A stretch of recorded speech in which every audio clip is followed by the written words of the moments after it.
मित्रांनो, मी पूर्वी 10, 12, 15 पावलं जरी चाललो ना, तरी दम लागायचा, थकवा यायचा. नको-नको वाटायचं. पण योगानं माझं सगळं आयुष्य बदललं. आजच का सांगतोय आज? कारण आज 19 जून आहे. परवा योग दिन आहे 21 तारखेला. मग आज 19 जूनलाच ही का व्हिडिओ मी करतोय? याच्यामागेही कारण आहे. तर आदरणीय शिवसेना प्रमुख बाळासाहेब ठाकरे यांनी शिवसेनेची स्थापना 19 जून 66 साली केली. मग तुम्ही म्हणाल, की महाराज याच्यामध्ये शिवसेनेचा काय संबंध आला?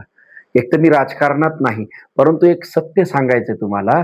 महाराष्ट्रातील बहुतांश लोकांना माहीत आहे, की शिवसेना प्रमुख बाळासाहेब ठाकरे आणि आमच्या अहिल्यानगरचे तत्कालीन आमदार कैलासवासी अनिल भैय्या राठोड या दोघांमुळे मी आज जिवंत आहे. त्यांनी मला जीवदान दिलं आणि म्हणून मी तुमच्यासमोर बोलत आहे, म्हणून एवढंच सांगत होतो. तर मी पहिलं चाललो, की मला दम लागायचा. मग पुण्याला गेलो, की मला आठवण यायची लिज्जत पापडचे तेव्हाचे मॅनेजिंग डायरेक्टर सुरेश कोते साहेब यांना भेटायला जायचो. मग त्यांचं ऑफिस 3ऱ्या मजल्यावर होतं, प्रभात रोडला.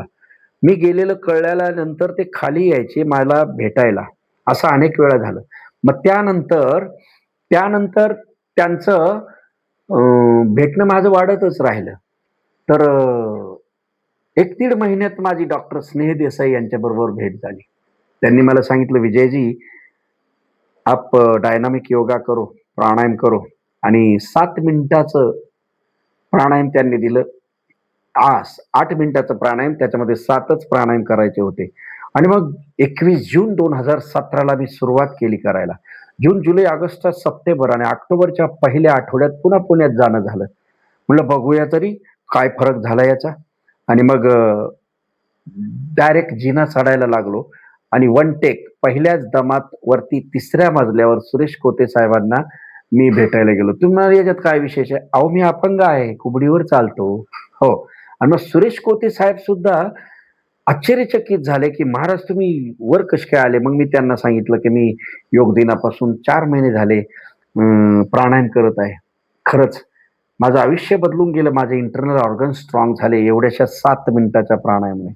कारण ही प्राणशक्ती खूप मोठी आहे, पण तिचा वापर किंवा त्याच्यावर काम केलं तर आपण धष्टपुष्ट तंदुरुस्त आयुष्य जगू शकतो. शिवतंत्र परिवारामध्ये हेच शिकवलं जातं.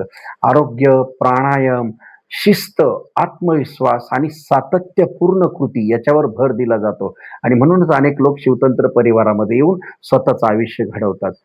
जर मला एक सांगा, जर शरीरच नसेल, तर जगातलं कोणतंही काम तुम्ही करू शकत नाही. कोणत्याही क्षेत्रामध्ये यशस्वी होऊ शकत नाही. म्हणून आता परवा नेमका 21 जूनला जागतिक योगा दिन येतोय. त्या दिवशी व्यायाम, प्राणायाम, ध्यान सगळ्या गोष्टी करायला सुरुवात करा आणि मग बघा हळू तुमचं आयुष्य बदलायला लागेल. मला माहिती लगेच नाही होणार. माझ्यासारखंच तुमचं हळू एक-एक पावलाने सुरुवात होईल. पण सुरुवात करण्यावर भर द्या. कमतरतेकडे लक्ष देऊ नका आणि हे जीवन एकदाच मिळतं. पुन्हा-पुन्हा हे माणसाचा जन्म नाही. तर एवढंच सांगायचं होतं. शिवतंत्र परिवारातर्फे तुम्हाला जागतिक योग दिनाच्या खूप खूप शुभेच्छा. जय शिवतंत्र.